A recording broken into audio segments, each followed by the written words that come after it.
I can certainly hear you.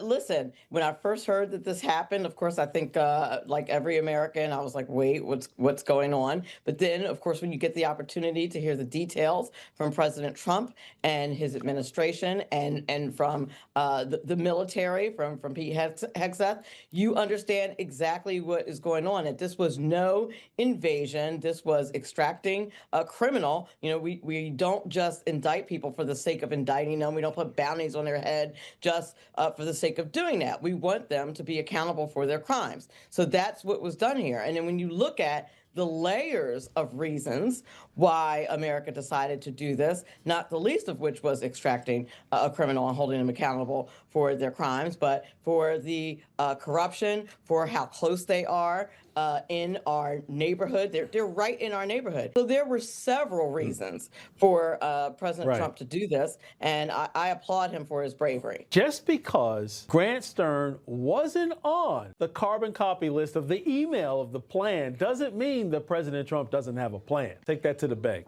Keep watching. That's exactly right. And imagine this. Imagine we actually care about the safety and security of the American people and not political expediency. I know that that is how Democrats and those like Grant Stern on the left like to lead things, but let's pretend that it's about the people and actually doing your job and not how the political fallout is going to land. I think the reason why President Trump didn't automatically endorse someone is because he is not trying to do a regime change. He made that very, very clear. But he also doesn't want to create a vacuum where there's instability. So it's very wise on his part to forego the political expediency for the safety not only of the U.S. military that is off the coast right now, but of course for the people of Venezuela. And I'm quite sure while she might be barking right now, talking bad about President Trump, she's probably looking over her shoulder, not knowing who she can trust. What say you?